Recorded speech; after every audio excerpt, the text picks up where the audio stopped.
Hi everyone, thanks for coming. It's great to have you guys here. I'm very excited that we finally put this off. I don't know if you read the story, but if you did, you would see that this was just about a couple of days ago, and really excited to have you all here. So, getting straight to it, we would have Opeyemi Olugbemiro. My name is Victor Fatomi. I shouldn't assume that you know me. CEO at Fourth Canvas. Via this series of 10 different sessions, we would have different team members share about the things they're passionate about, from design to as far as what's the farthest of the topics.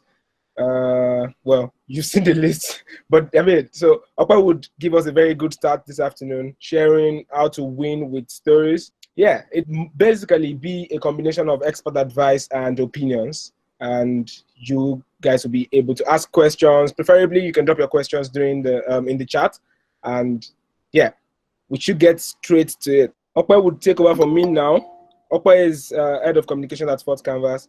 If you follow him, if you have to describe Opa with one word, you would say storytelling. And if you told him to prepare for this class, 10 minutes to the beginning, he would still be ready. So I would leave you all now to Opeyemi Olugbemiro. Thank you very much, everyone, for coming once again. Hey, everybody. How you doing? How you guys doing? Hope we're having... this lockdown shutdown is I don't know, man. I don't know how to explain it. I don't think I've enjoyed it. Maybe because I'm the guy that loves to go out. But let me just even see comments. If you know you're enjoying the lockdown, let me see your hands up, right? Let me see your hands up. Just show by waving your hands. I know everybody's mood, so I may not be able to get to so if you're enjoying it, lockdown, man. Penny just released a new song on this lockdown, and I think it's people like her that are enjoying it. Please, that song is not for people who are fasting during this period. Please, if you know you are fasting, please do not listen to Penny's new song. Yeah, thank you, Jerry. More follow. You're not enjoying it. Daniel, you're enjoying it, man. Okay. So today I'm going to be discussing storytelling. Anytime I want to discuss storytelling, let me see, maybe I can even show my face for like a few seconds before I run away. Let me just show my face for like a few seconds before I run away. Right? Yes. So anytime I want to discuss storytelling, I usually start with this story, right? This India versus Nigeria. How many of us had that story, that India versus Nigeria story, where Nigeria played with India, and I've gone back. That 99-0 game, every time I talk about storytelling, I start with that game, right? Because why? One, it was so popular that I don't think if you grew up in this part of the world, like Nigeria, you did not hear that story, that means there's something wrong somewhere, right? That means there's something wrong somewhere, right? And that person they must play. Yeah. And so yes, it's 99-1, it's not 99-0.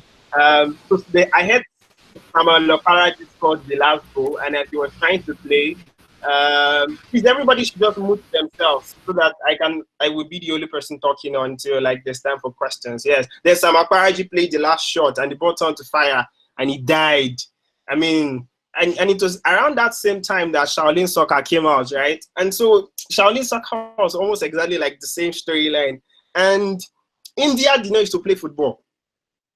And so everything just mixed in. When you hear that, okay, India knows to play football because they banned them after the game and they were saying they wanted to play ball with ordinary leg and barefooted rather. And that another one that now came out was like Sam Okparaji died on the field. And the true story is Sam Okparaji died on the field, on the play, and he was he had heart attack. One of the first those early heart attack story. The next one that was as painful as that was the death for Mark Vivian Foe of Cameroon, right? But he had a heart attack on the field and he died. So all the stories, the real stories, aligned to make sure that the lie is sweeter, right? First things first, India were not playing football. So when you say that India was not playing football, right? If we should now get connected to the fact that India beat us and they say that they should not play football, everything just aligned. So that's like how powerful stories are. And sometimes we are lucky enough to get a wave that helps you to ride on existing situations. So yes, that's one example. The second example, yeah, especially for those of you who are Yorubas, how many of you call snake in the night? We don't just call it. Everybody just call it rope. Why? Because our parents told us that if you call snake in the night, that the snake will just find his way to your house. So call it rope, right? And another example is which other example do I know? Like, oh, there's one that you have not had that one. There's another one that you don't sweep in the night. Don't sweep in the midnight. You don't look at the mirror in the midnight. And like several other ones. And there's one that rained for some point, and we knew that it was not even right. The one of if rain is falling and sun is shining, lion is giving me somewhere. I mean, they were like so many. They were like, yeah, there were like so many stories that we had while growing up, and we believed them. And not because of anything, but because of two things. One, the person that was saying it. Two, it looks more like if you don't believe them, you're the one missing out. You know that fear of missing out story, right? That FOMO, right? And another example that I'm going to be giving is this one. I mean, I've used to do yabbing. I mean, I used to do yabbing when you were in secondary school. I mean, I was good in that stuff. There was a time I grew up in a yard at first point before God blessed us. So we used to yab. I used to represent my streets. Tolu is here. You can. I mean, all those kuli attack your village. Nobody survive. You drink holy water and you shit to Reverend Father, right? We knew that these things were lies, but the thing was still they pain us, especially when person was right. What's in your head now? What's in the color now? Right? We knew that this thing. I mean, is it possible for Kuli to attack your village and say the tallest one for your village they climb Maggie? Right? We knew that these things were not right, were like fake stories, right? But this is still pain us. You know why? Because at points where they give us that insult, right, we begin to imagine and visualize shit. So Kuli go attack our village like this and nobody go survive, right? I mean, so we that thing used to pain us, not because the stories were true, but because we had the mental picture and we started like reacting to those stories because we saw ourselves in those stories. So yes, winning with stories is important when we begin to now see how stories that we have heard over the years, stories that we have heard growing up, affected our lives, affected why we did the things we did, affected our experiences, affected our choices growing up, affected till today. Some of these things we do now are affected by the stories we heard when we were growing up, right? Yes, stories. What exactly do they mean? What exactly do they mean, right? What exactly do they mean? Let me start with some popular definitions that I got. I got one from HubSpot, and the one from HubSpot says that storytelling is the process of using facts and narrative to communicate something to your audience, right? Storytelling is the process of using facts and narrative to communicate something to your audience. A whole lot of the ones I've shared earlier are just narrative. They literally know like fact. It's not fact-based, but we have weaved the narrative so interesting and so sweet that people just begin to enjoy them and begin to become them, right? So yes, weaving facts and narratives, right? So for me, I would describe storytelling as the ability to communicate who you are, the ability to communicate who you are, right? And okay, so please, you can read what Praise is saying. You can just go to the second Olugbemiro so that you can see the slide. So I am at the point where I'm asking about what exactly is storytelling. What is stories, right? What are stories rather? So in brief, I describe it as the ability to communicate who you are to who should know. So first you're communicating who you are to who should know about who you are, right? That is audience in a way that they want to hear it. So in basic, it's like this is who I am, right? This is what I have, right? So who wants to hear it? So communicating who you are to who should hear it is, for me, the basic element of storytelling. So it is more like telling people what they need to know about you using the most relevant information available, biases, ideas, issues, and even allusions, right? Telling people like the most important thing that they need to learn. So if you want to know this, so what is important? Why should I learn this? So know how to maximize the available information, available biases to communicate your stories, or to communicate your experiences, or to communicate who you are to the people who need to hear it. In three basic elements, I define storytelling as who you are, which contains what you want to do, the business you're representing, the experiences you represent, and all. And second one is what you want to say. Then the third one is who is hearing it. Right, so those are like the three elements that I divide storytelling into. So it is communicating the who, what, why, when, and sometimes for whom, in a way that is important and relevant for the people that you want to do business with. Again, let me just repeat that. It is communicating the who, the what, the why, the when, and sometimes for whom, in a way that is relevant to the people you want to do business with. And it is from time immemorial. For those of us that are Christians, you would be shocked to know that one of the oldest books in the Bible is the book of Job, even almost exactly reported to be older than the book of Genesis in terms of when they were written. So that means the book of Genesis was handed down from generation to generation to generation to generation. And you begin to imagine, how did it hand down so much fact? That means that the connection to people as Israelites, the connection to people as Christians, is a function of how much of the stories in the Bible you believe, right? So, I mean, if you begin to disbelieve the stories you have in the Bible, you begin to disbelieve your faith, right? And so that's how powerful stories are when you begin to put them in context. So it has been used since time immemorial.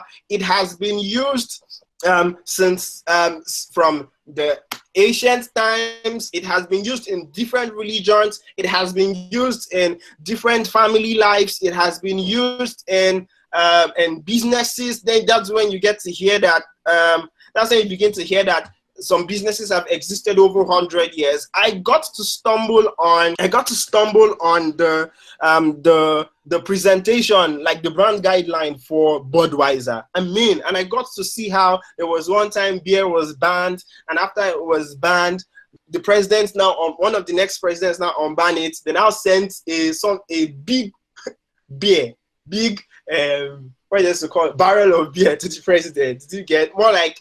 I'm showing like solidarity to the decisions and all. So that story has been handed over time and time and time and time.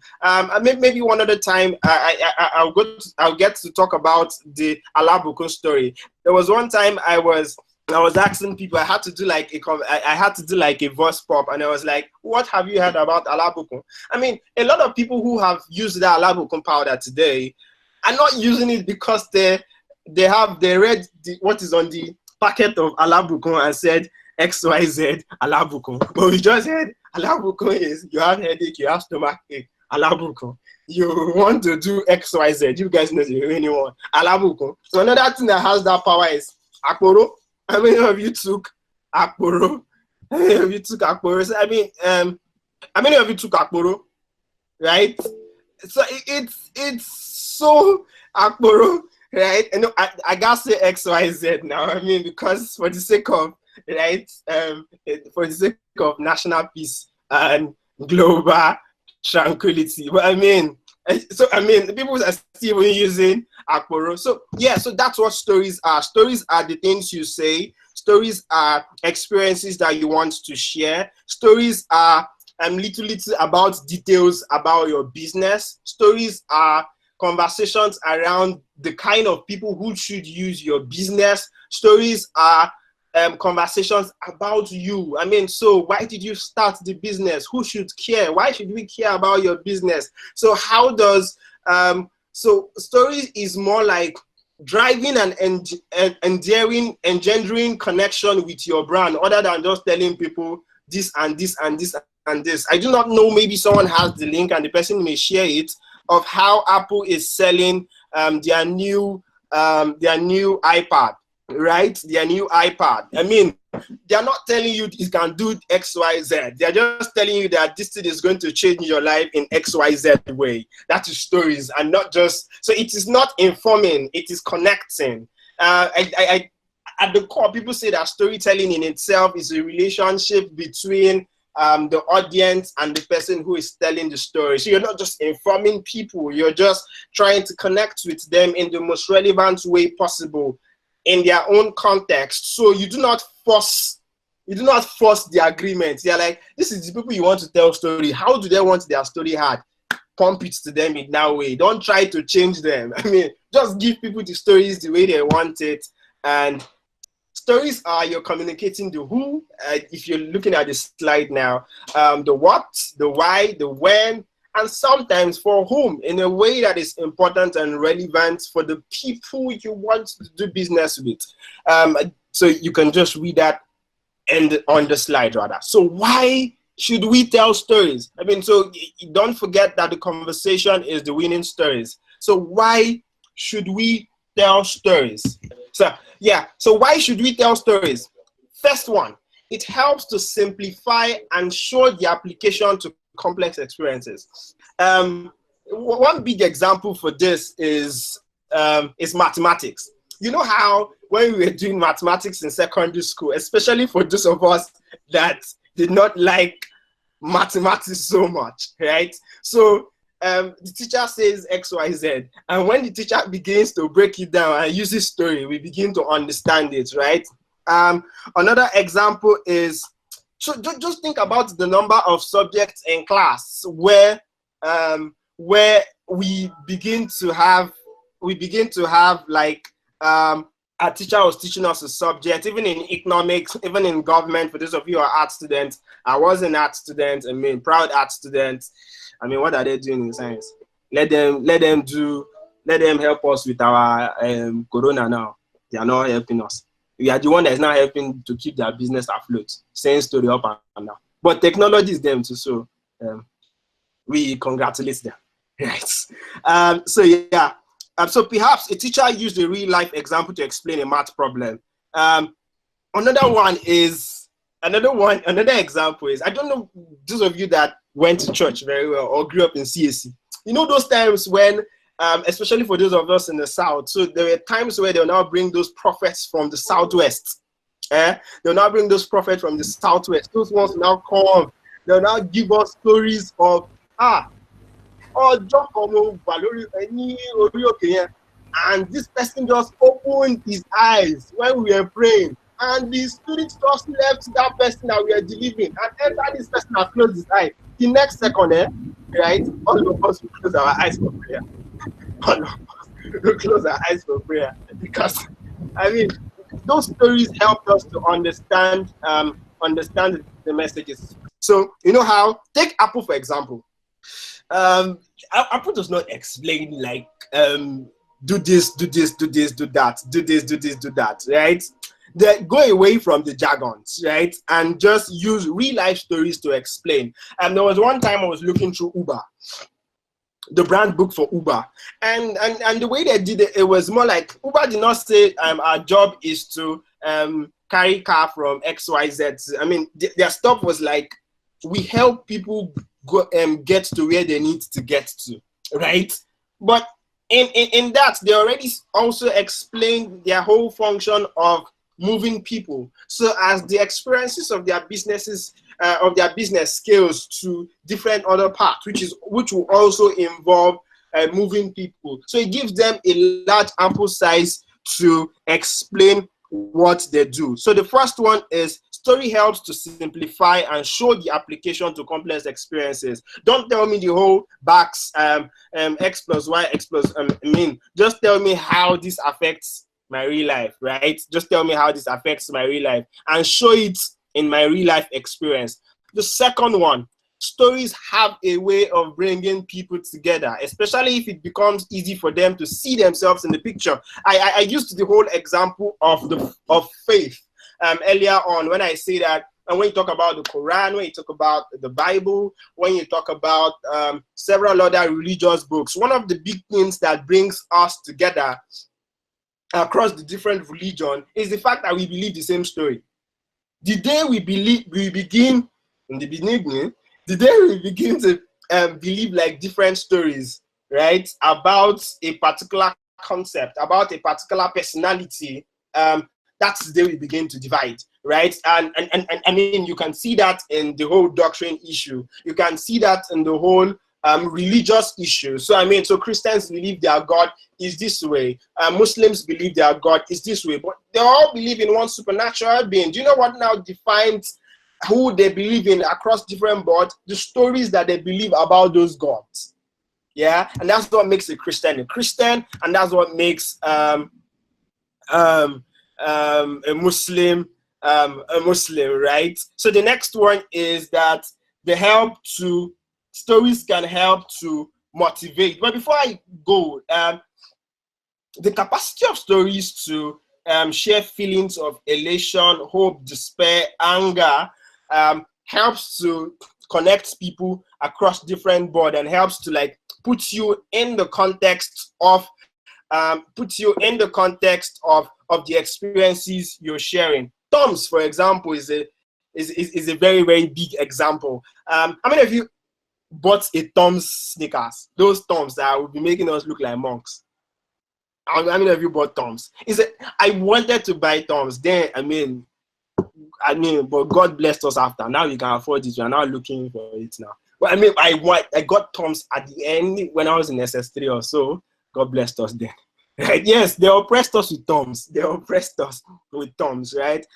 It's an example. So by sharing stories, you know that Toms had a movement. Toms formed a movement by the stories they told. So Toms was like, so for every Toms you buy, right, that there is another one that is given free to a child in developing countries that did not have a footwear. So that was the story, and that was how they mobilized people to their brand. Next one, and that's where the slide is now. Stories can inspire and motivate action. Stories can inspire and motivate action. I mean, because stories make us humans, right? And the same goes for brands. When brands have a way of telling stories about their experiences, their personality, a whole lot of us in this Bank PHB advert, right? We can never forget the Bank PHB advert. Although, I mean, you need like excellent business sense to complement your storytelling, so that things do not get. But we still cannot forget the Bank PHB advert. I mean, we still cannot forget the Sky Bank saying yes, one need, right? And so many other stories. So there is a way they can inspire. There is a way that they can inspire. There is a way that they can motivate action. If we know truly why you're doing what you're doing, right? If we know truly what inspires you, if we can connect to what drives you, it's easy for us to keep on staying with you, right? I know how many of us have been made to do a lot of things based on the story and the inspiration from those stories. So stories can inspire action and motivate action, can make us buy things. For example, the whole Nike issue, when Nike decided to do that American football player, right? It made so a lot of people were angry, but again, it increased the stocks for Nike at that particular time. I'm also going to share a link now to everybody. It's a link by Business Insider that talks about the Nike story. talks about the Nike story. I mean, if you watch it, please watch it later, because if you start watching it now, you would enjoy it. But please also give me feedback when you have watched this, and let me know what you think. I've dropped it in the comment section. Please look at it later. It's going to show you how stories were very, very powerful. To how stories were very, very powerful in helping Nike sell one of their signature action. Now, back to this very, very important one. I've told you what stories can do. Let me just give a rundown from the beginning. Stories help to simplify complex experiences by helping people experience what you want to give them, and not just hear jargons, right? The next one, stories have a way of bringing people together, like what I've used the religion part to explain. Stories can inspire and motivate action. I mean, this is what happens when someone hears that something happens to a cartoon is done in Denmark, and people are fighting right here in Nigeria, in northern Nigeria, and killing Christians, right? It's because of stories. Stories are powerful. It is so powerful an element that it can be used for good, and it can also be used for bad, right? So now back to, again, now that we have known what storytelling can do and how it can affect us, the storytelling process. So now I've heard about what storytelling is, etc. I mean, what they can do. How do I do this for myself? That's like the big question, right? How do I do this for myself? And before I even get to that part, let me try to just give this. So storytelling is useful info in a narrative. Storytelling is not any 10,000 words article. Some people just think that just write about your business, then you're already telling stories. No, it is a useful information in a narrative, right? Storytelling is what motivates your team. I mean, you telling us your sales goals, sometimes it's not storytelling, but telling us how that sales goals affect or motivate your team now becomes storytelling, right? So another one, storytelling is what your brand stands for. You telling us what your brand stands for in terms of how it affects us. It is not an advertisement. And this is where a lot of brands miss it, because at points where they are just supposed to be telling stories and connecting with people, they are trying to sell. This is one place that Taoma has hacked. So Taoma does advert for brands without necessarily selling. I mean, sometimes you just see them, like this last one for Hypo. I mean, it was so subtle, right? But you don't forget the ad. People continue to share the ad, and people know that the Hypo can be used to clean surfaces during this time, right? So storytelling is about your customers. So even if you are explaining your life, even if you're explaining what you do as a business, even if you're doing that, right? Yeah. So even if you're like sharing stories about your business, right? About who you are and all, you should always do it from the perspective of your customers. You should always do it from the perspective of your audience. I mean, we can't get your office insider jokes if you don't explain it to us. So don't say it as if our joke now everybody's supposed to understand them. How you take no say we supposed to understand them? How you go understand them? We know they when they talk the joke now. How you go take understand them, right? Storytelling is emotional and engaging. Storytelling has a beginning, a crisis, and a resolution. Storytelling is an intersection between you, your customers, and your brand. It is not a sales speech, right? Sometimes it can be a sales speech, but don't come and pitch to us, right? Don't come and pitch to us. Tell us how our life will be affected. Tell us what life is with you and what life is without you. Why you adverse things in sliced bread. From my own perspective, in terms of how it affects my own life, right? That's what I want to hear. So that is an important part. Then I now go back now to the storytelling process. So the first thing you do after knowing what your story is, because I tell people that as important as storytelling is, if you do not know yourself, it's hard for you to tell stories. Why? Because you just be telling scattered stories. And there's one thing businesses and brands do not really understand and really do not know is that You know why people say gut feeling, gut feeling, gut feeling? Sometimes gut feeling is information that we get subconsciously that did not record, that we did not get to record consciously. So this person has told you this story, A. He told that story again, B. He told that story again the third time, C, D, E, F, G, H, right? And we were hearing that story, A, B, C, D, E, F, G, H, right? To that. But you were getting some information consciously, right? But B, C, D, E, F, G. Some of them were now missing. Some of them were now missing. What happens is your subconscious mind takes note of those things that are missing and feels something is off. So if you do not know who you are and you start telling stories, the day as you are continuing to change who you are and you are changing who you are in the middle of the story, people begin to feel uncomfortable. People begin to feel this thing will be like this the day before now. And when those little doubts start coming in, I mean, people begin to look the other way about your business, right? People begin. So a big important part of knowing or telling stories is first understanding who you are, right? What your brand is, what your brand stands for, what people should know about you, the foundation on which every other experiences of your brand stands, right? That foundation, it is so important. Then when you have now known that, the next question is, who's your audience? Who needs to hear this thing that I'm talking about, right? Who needs to hear this thing that I'm talking about? Big question. So who wants to hear your story? Who would benefit and respond the strongest from your story? So in order to create a compelling story, an important part of creating a compelling story is knowing the people that the story is meant for. Who should hear? Who should know? Who should hear? I mean, who should care about this your story? This is your story that they are talking. The people that want to hear it, what do they like?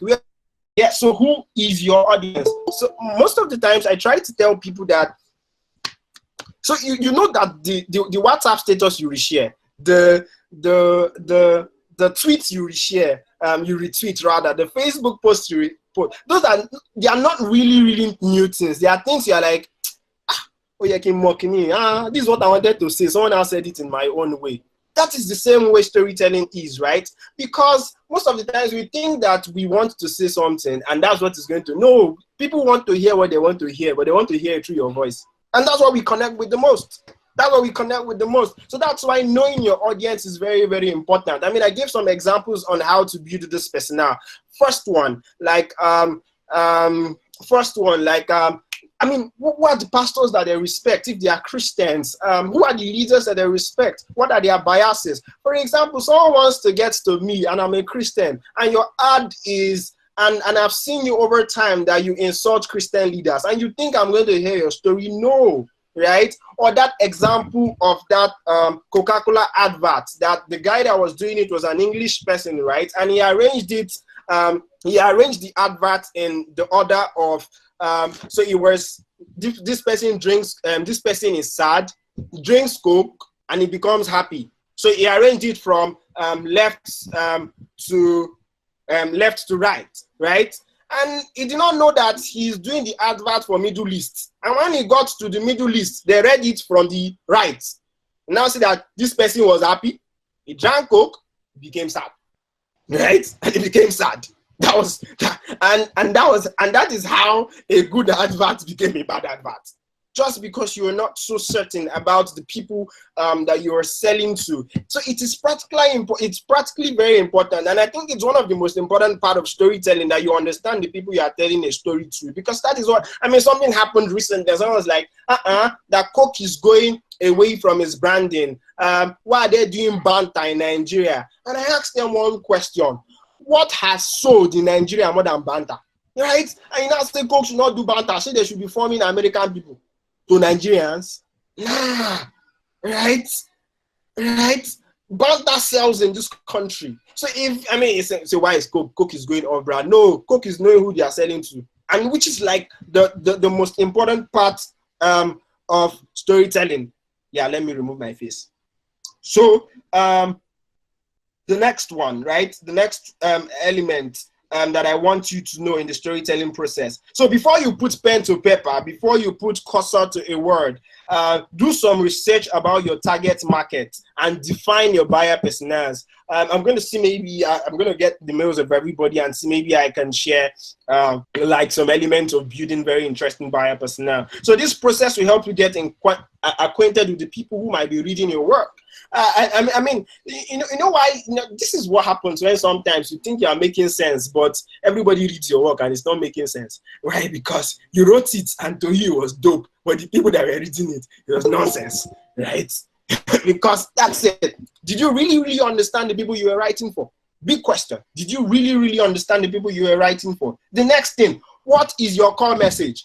There is a brand now, I'm going to try not to mention their name, that everybody knows that they are popular. Everybody knows that they are doing giveaway, but nobody really know what they stand for. Someone tweeted at them today, yesterday, and they were like, what exactly? Why?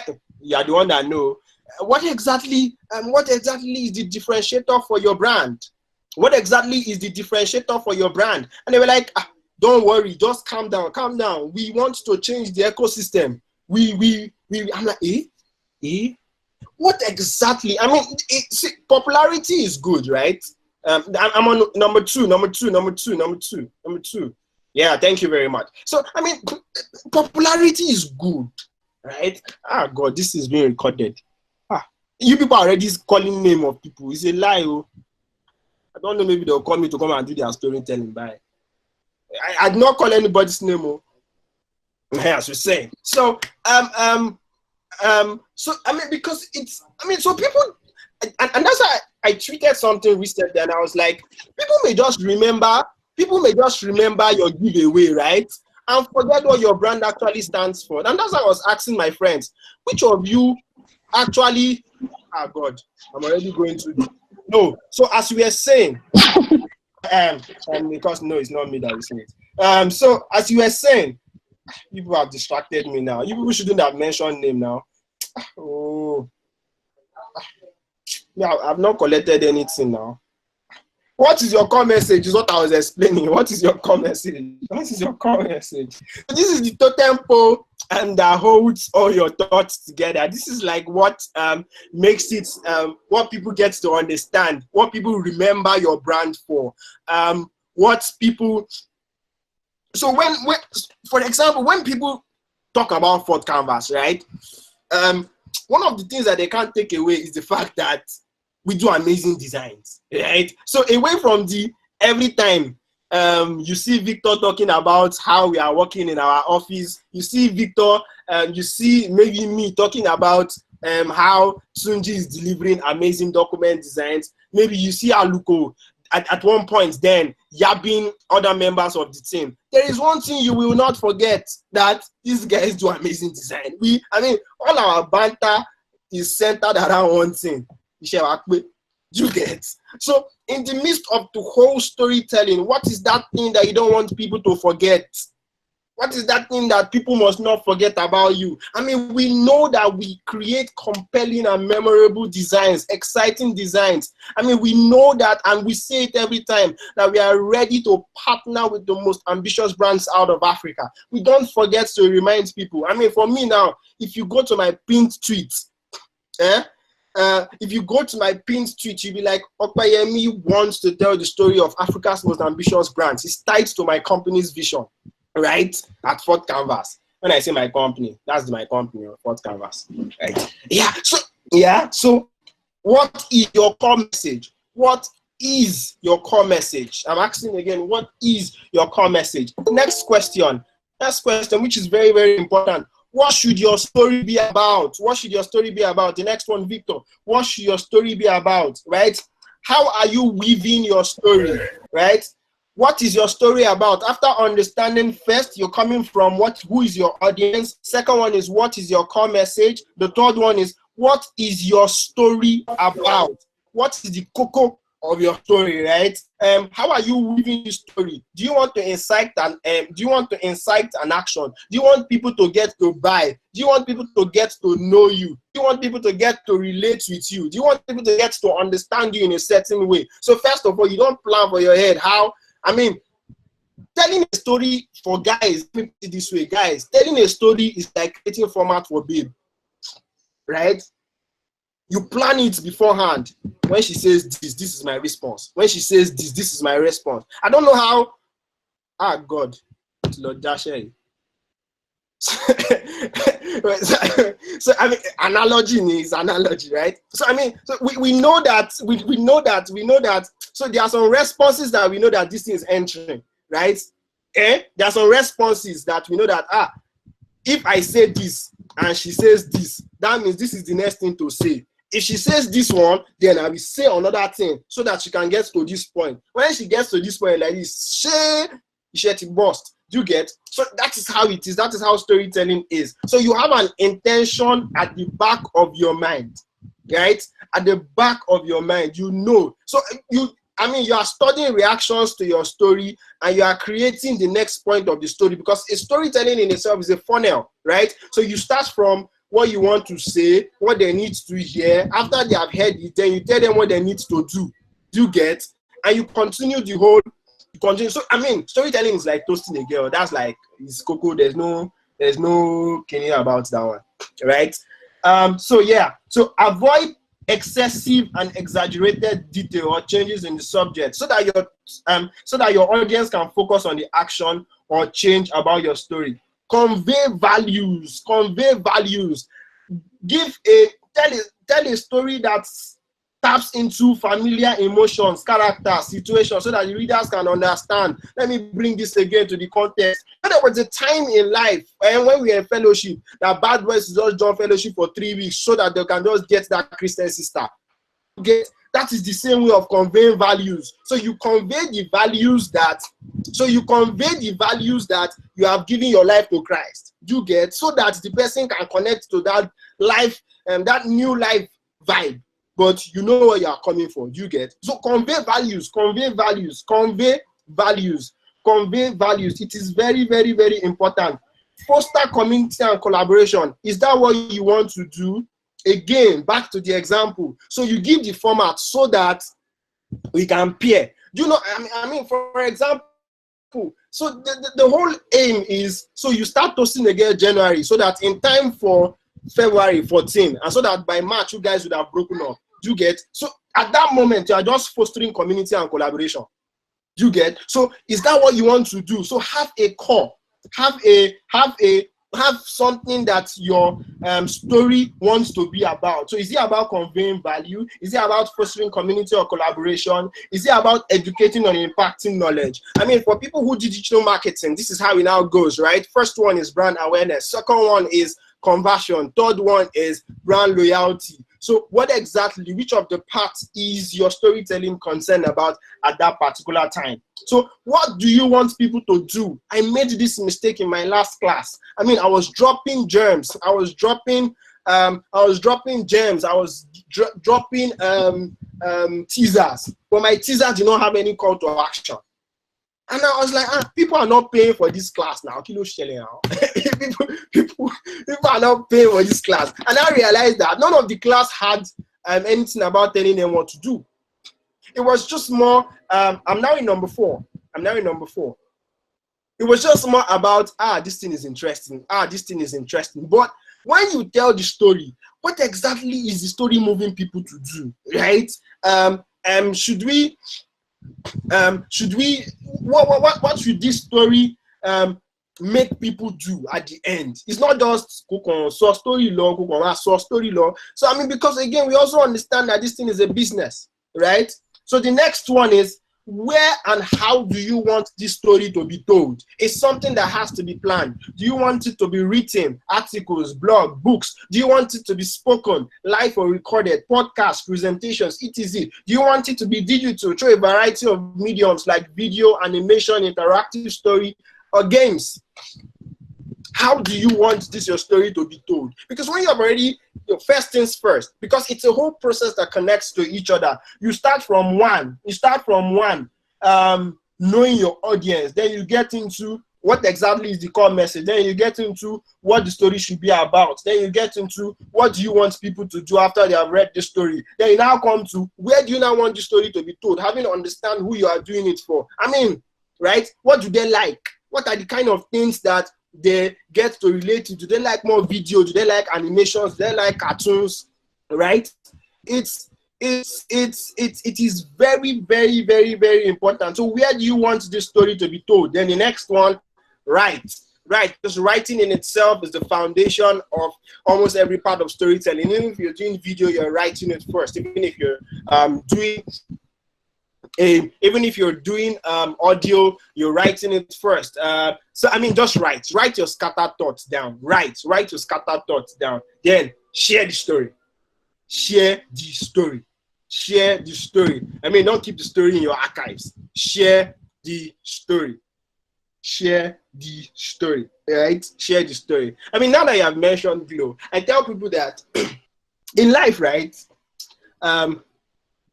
People attack you for what you promise and did not deliver, and not what you just say. Let me give an example. Sure, you know that Glow has never promised you fast data. Never. This one you guys are mentioning Glow. Never. They have never promised you fast data. What did they promise you? Grandmasters of data, big data.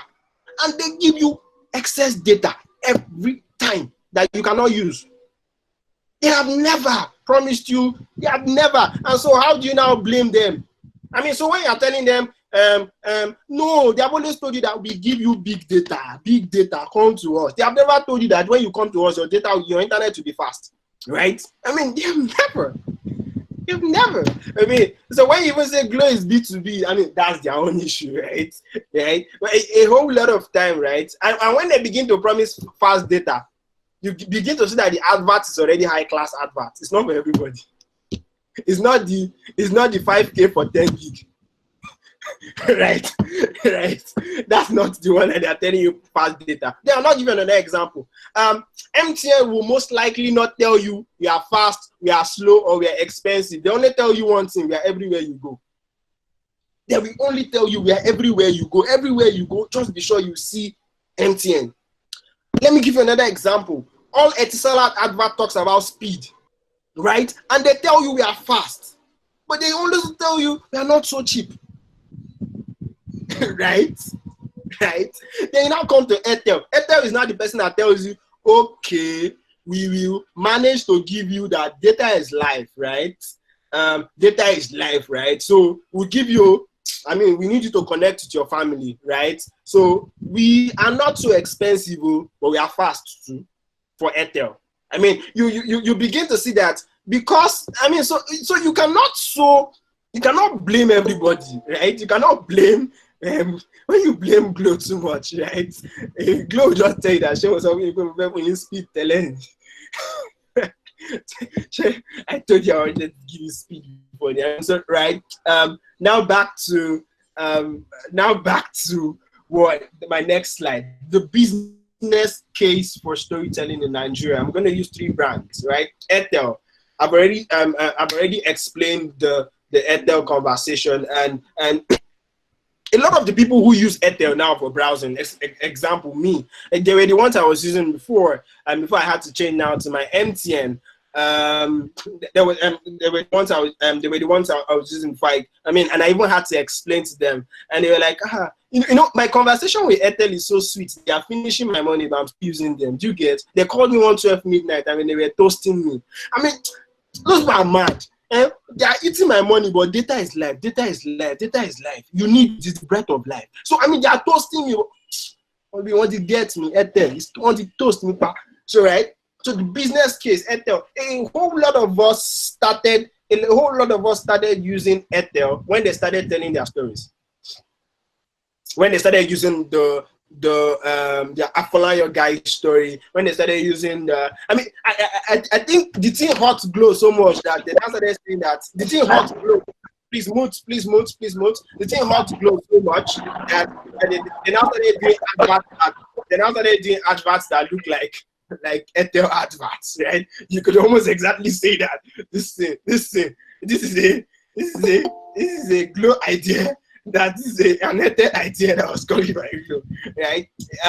But that doesn't matter. Airtel did that so much. Carrywise came into the market, and there was already a big player in the market. And that player was doing so much, was doing so well, and that player was doing like mad big job, good job. And what would they do to make sure people get to talk about them? Then they brought in Opey. The last time a brand did that whole mailing thingy, that whole personality thingy, was Uche by Taxify, right? Then Hotels.ng2 did it once. Hotel.ng2 did it once. But see what Opey did for Carrywise. Opey became the conversation burner for Carrywise, and people started relating with Opey as a human being, right? That people started relating with Opey as a human being that, I mean, you want to spend money, you remember Opey. Opey comes to, I mean, there was one time I wanted to go out on a Friday night, and I just wanted to and next thing I just saw a message, Opey, are you sure you really need to spend this money today? I'm like, are you mad? She me that want to go out. I did not know that I want to go out. So Opey became so much a part of our life that despite the fact that there was a competitor already in the market, people began to get so close to this Opey, right? And they began to have fair share. I mean, Opey was now trending week in, week out. So they did not need to do so much marketing, right? They did not need to do so much marketing per se. Opey was now being the one marketing to us in our head, in our brain, in our, right? So that helped them. So Carrywise is one of the brands that has leveraged storytelling and giving them an edge in the business space. I mean, would they be able to compare to fight toe to toe with PVest? This recording. So I didn't want to say now. Just hear it in your ear and delete it after. Will they be able to? Will they be able to just get into? Can they compete toe to toe with PiggyVest in terms of money, in terms of subscribers? No, or maybe even in terms of marketing budget. Maybe not. But in this conversation, just leave them where they are, right? Because and that is their edge, telling their stories, people telling their stories, people telling their stories. Another one, GT Bank.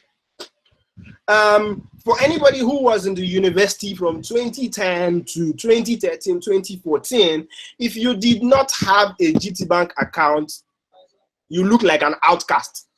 It looks like an outcast. I mean, it was just like, first, now only GT Bank ATM, they go for internet sales. You have zero account balance. And we were students then. Man. We were students. We really wanted that. Wanted that zero account balance. You go class, guy. Now only 500 remain for my account too. Only 500. Or you have to withdraw your 500, like, man, right? So first, then now in my school there was a place where. In my school, there was a place where you could now go and charge. There was an electronic place where there was no banker, no anything. Just go there, charge, withdrawal of your. I mean, so this thing mesmerized with our brains. I mean, they now had GT Create, and they now had GT Create ambassadors and all. So GT Bank told so much of story and made us tell our mates stories. And made us tell our mates. So now we did tell.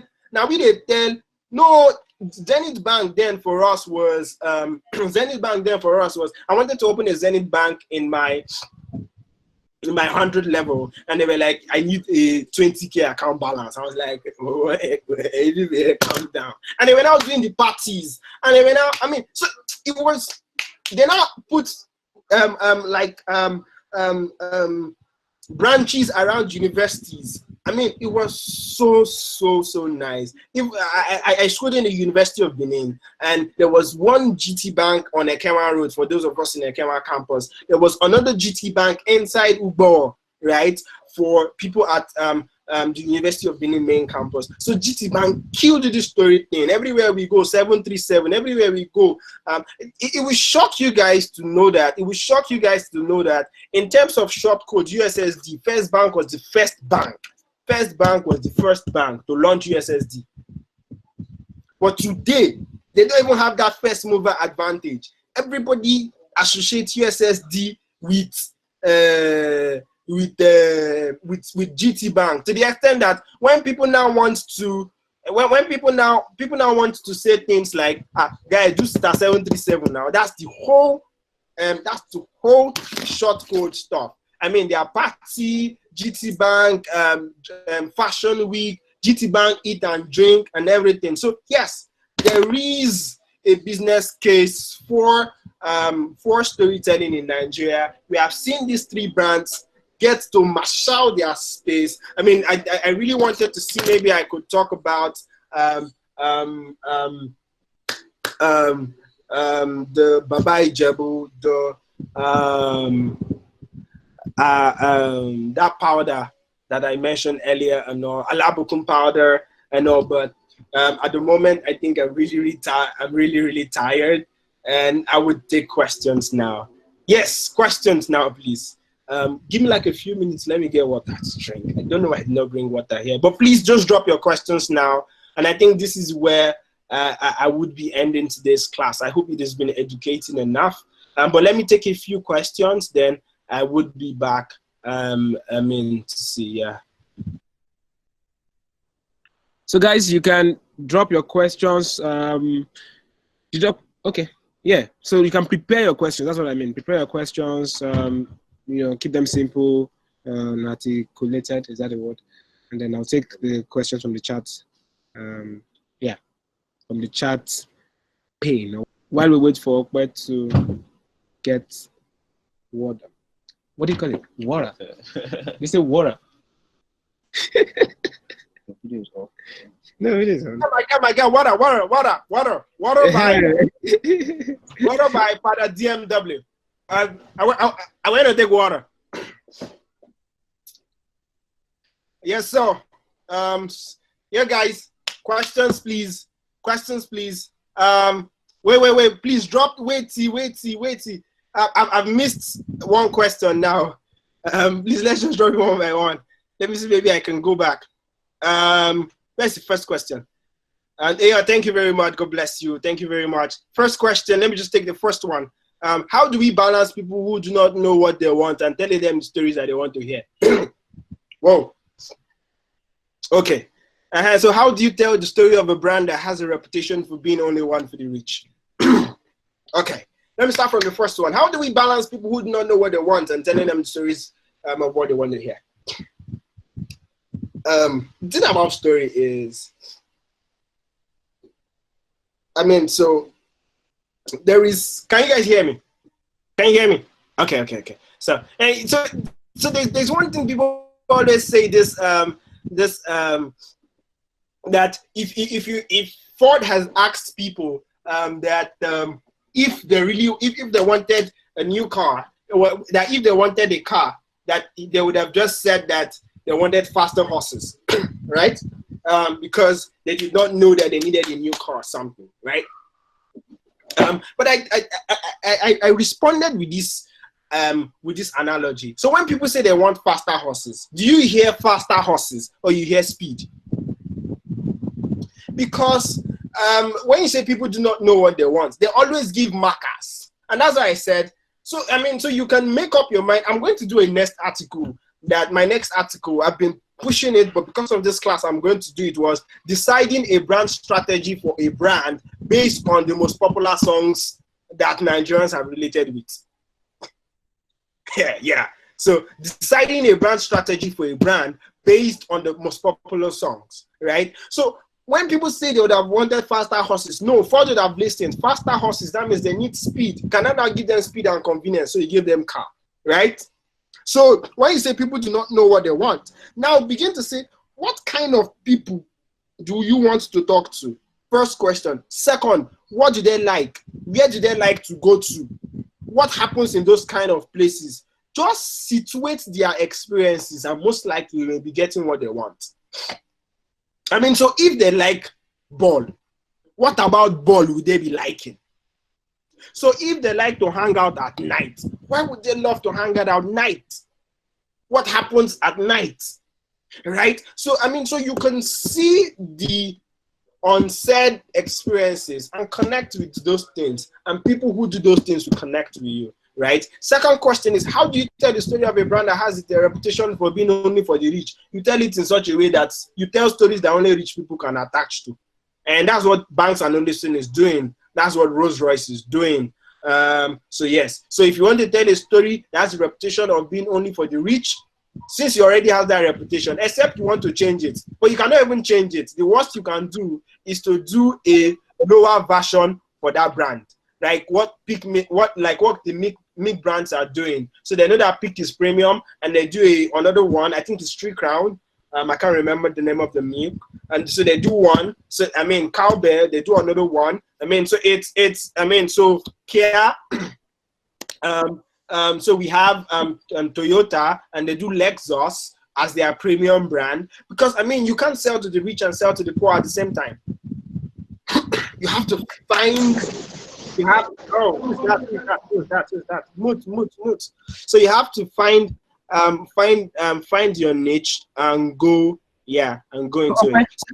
Okay. So how? Yeah. I'm taking notes of the questions in my notepad so that you don't get lost. So you are done with the second question, right? I'm done with the second question. Let me read the question. So the next one is, how do you present the efficacy of storytelling? Okay, right. Yeah. To invest well in the approach. Do you have a spreadsheet? For example, I just gave you business cases of GT Bank, business cases of Cowrywise, business cases for Ethel, right? I was doing a presentation on converting the letters to the numbers. I'm going to see, maybe I will do an expanded one. But so storytelling in itself is something that cannot be explained with numbers at the beginning, but can be explained with numbers after a consistent experience. First, so show them how their life looks like when a story is well told. That's like the best way for me to try to explain this, and show them what their life would look like if their stories are told well, or even offer to run a storytelling experience that is amazing for them. So they see their life for like the whole 3 months, and then they get to now see that this thing works. Because most of the time, storytelling is an experience that pays on long term. It doesn't pay like on short term. I mean, and you have to be able to do it well. And the thing about storytelling is, if you are just starting storytelling for me as a brand, and the next thing is that you are selling, I will disconnect. To a lot of people are already selling to me. A lot of people are already selling to me. Are you coming to sell to me too? No, connect with me, then you can sell to me. Connect with me, then you can sell to me. Connect with me, then you can sell to me. As a new business owner, how do you tell your story in such a way that it doesn't look ambiguous? Speak clarity, people listen to people. How do you tell this story, man? Okay. I mean, so how do you tell it is what I've been saying since morning now. How do I explain it? But I mean, but let me even try to answer. So first things first is, be sure of what you want to say.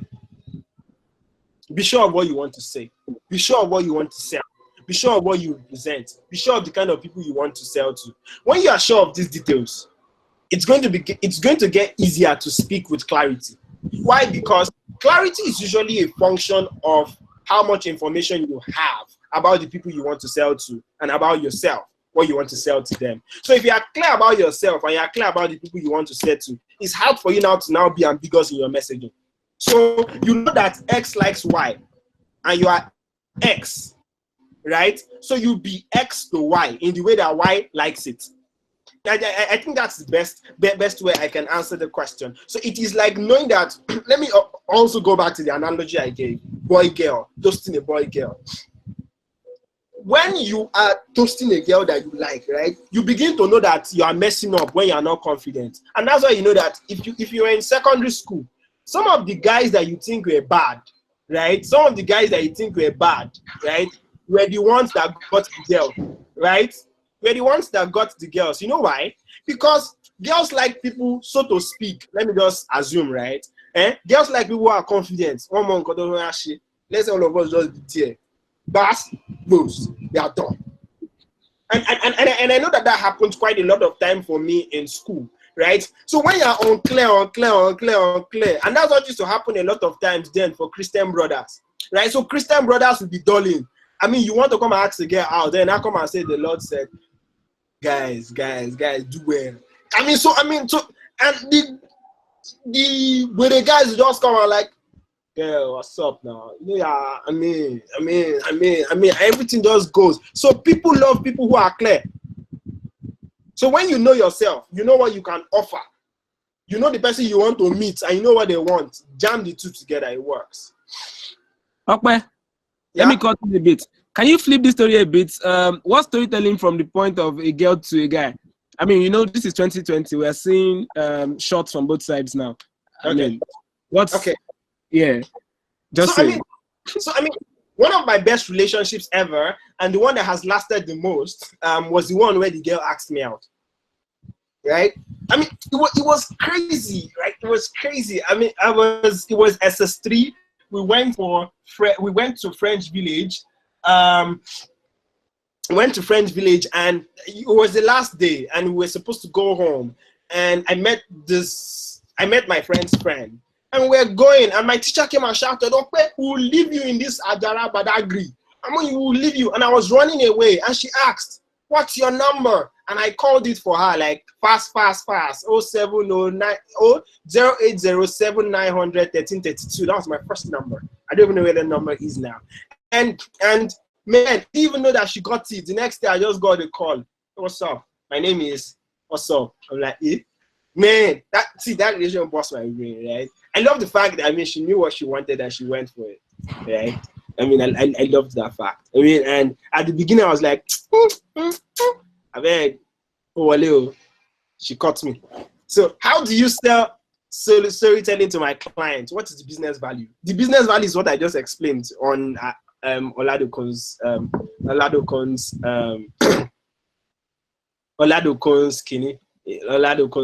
question. Victor, did I miss anyone? Again? So next question. Can you hear me? Yeah, I can hear you. Okay, next question is from Adefolaji Ariyo. How do we share a brand story through content we share, ads and the likes? Yeah.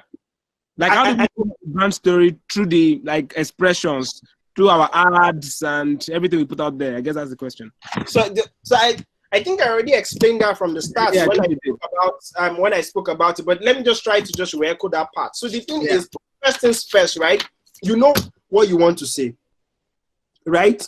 What you want to say. You know who you want to say it to, right? You know how often you want to say it. That's frequency, right? You know who you are, right? You know, when you have all these questions, and those things will begin to dictate mediums for you. So if the people you want to reach, right, is a demography that likes video, and you're doing just text. If the people you want to see are the people that like short text, and you're doing very long text, right, you're killing yourself, right? If these people are people who, so sometimes I see ads and I have to think about it. But for some people, those are the kind of ads that they relate with, right? So the big case is, who do you want to reach and how do they like their information? But first of all, you first have that big story. I'm not sure I can teach on big story today. It's already late. But just go Google big story. When you have your big story, right? When you have your big story, right, it helps you to be able to now decide the expressions across board. So you have one story that you are telling, but you have different ways you are telling the story. One story that you are telling, but you now have different ways of telling the story: video, audio, and several other parts. Yeah. Okay. Let's go to the next question from Favor Olajide. How do you tell a story when your audience are not people but other brands? So when you are Fourth Canvas, for example. How do you tell? How do you tell a story when your audience are not people but other brands? B2B. So in a recent review by I've forgotten the name of the brand. So the brand gets to gets to have conversations around brand values of brands across the world. And they now said that we really do not have B2C or B2B anymore, right? We now have H2H. Right? H2H means heart to heart. Beautiful. Right? So we really do not have B2B or B2C anymore. So I mean, it is because at the core of brands, at the core of businesses, at the core of expressions, we still have human beings behind. And if you get to see, all your biggest brands have stopped looking at themselves as businesses. They are beginning to see themselves as human beings, as organic elements. So they evolve, they laugh, they are happy, they are sad, they are excited, they get angry if need be. They are stern if there is need to do it. Sometimes they maneuver. So brands are now acting as humans. So if brands are acting as humans, it means that, sorry, not humans to humans, not heart to heart, thank you, but heart to heart still works. Yeah, humans to humans. So if brands are now acting as humans, that means it is still the emotional angle. Okay, you should start the heart to heart yourself. It actually sounds cool. Okay, heart to heart. Yeah. Okay, yeah. Heart to heart. People heard it here first, right? So yeah, heart to heart, right? So if you're connecting heart to heart, human to human, you understand that again, it is about first who you are, what you are saying, and who you are saying it to. Next one. Okay, yes. I think you triggered that already. Let's on some praise. What is the role of storytelling in B2B kind of businesses? I think I've answered that already. Yeah. Yes. Badamosi June had a reaction, not a question, but I'd like to talk about it. She was reacting to what you said. She said you can tell stories and sell to both the rich and poor classes at the same time, though. But I guess it depends on the brand type. Are there examples of? Can you talk about that? You don't, right? And that is why, even for biggest brands who do mass market, right? For brands who do mass market, right? They have adverts for different categories of people. Even for brands who do mass market, like your Guinness. Biggest example is Guinness. So Guinness sells to the rich and sells to the poor. But if you see their adverts in different areas, their adverts are made to be tailored to different sections. Yeah. And for Guinness now even had something they are doing. They now have different brands within the brands to sort out for the rich and for the poor. They now have Guinness Gold Extra Smooth. Because they know that at the core, right, if this thing is for everybody, a certain class will not want it, right? So that is why even if you are a poor that wants to use it, in your head you are aspirational. You are only using it because these guys are using it and you want to be like them. Yeah. But if you now want to sell to, that's why I say there's no brand that is selling to everybody. I get it. So you're only selling different expressions of yourself to the people per time that matters, right? Because for example,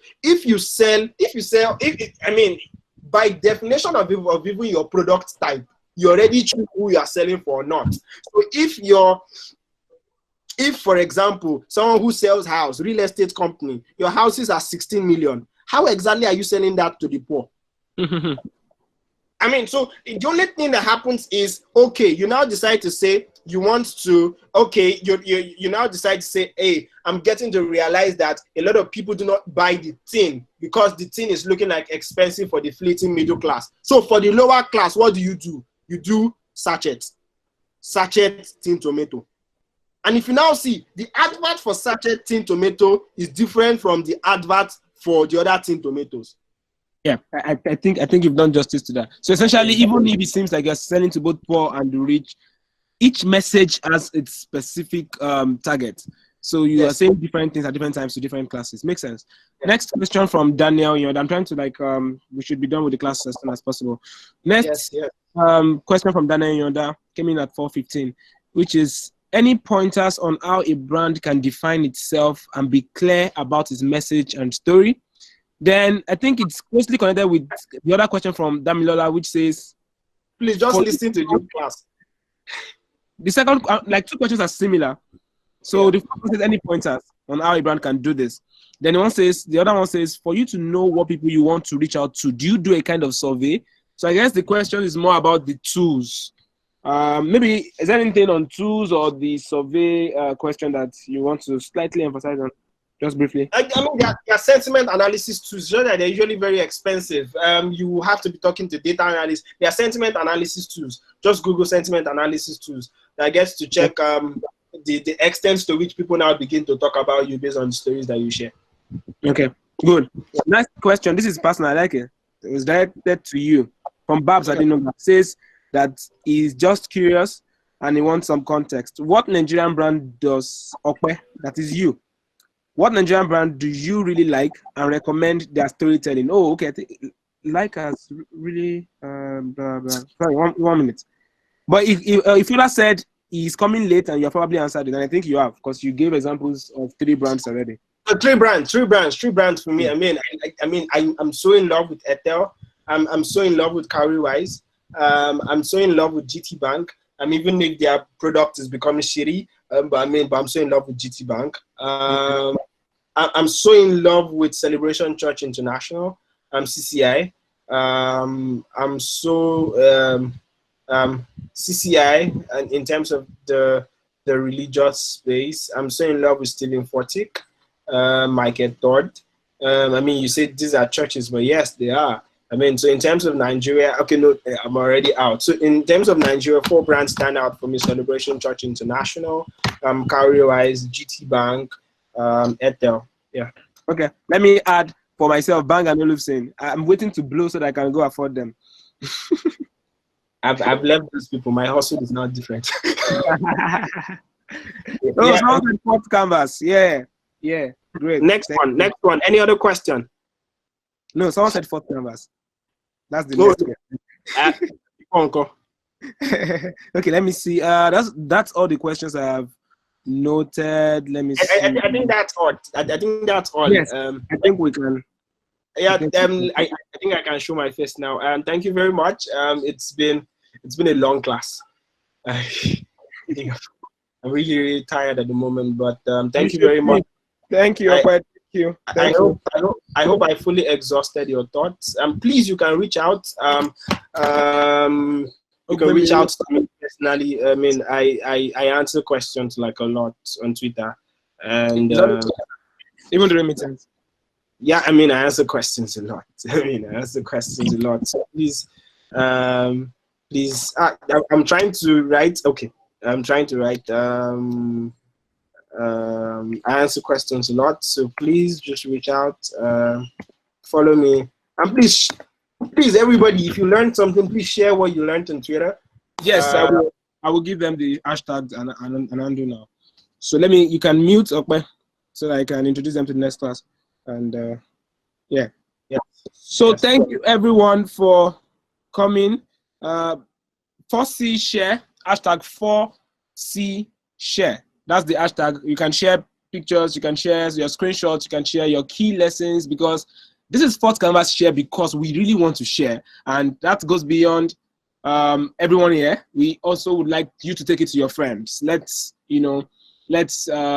share what we know. Let's learn from one another, because openness is the key core value for us at Fourth Canvas, and what we're doing right now is the most natural that we can think of, because that's what we do every day. We just thought, okay, let's make it something in which we can bring more people into. So, and that's why you're here, and thank you for coming. Next class is by 7 p.m. Aremu, if you read the story of how Fourth Canvas Share came to be, you would hear the name Aremu. You'd have seen the name Aremu over and over again, because it was at the center of making this happen and building this. Is a developer with us and a product developer and designer. We'll be sharing by 7 p.m. on demystifying SEO. We could have put demystifying behind every topic for the entire series, because that's exactly what we're trying to do. I hope that you join us with the same link, and I hope that you share, and I hope that you invite your friends. Yeah. Thank you for coming. Vote of thanks done. My name is Victor Fatomi, and follow us at Fort Canvas. Use the hashtag @ForceShare. Thank you very much. Have a great evening, guys.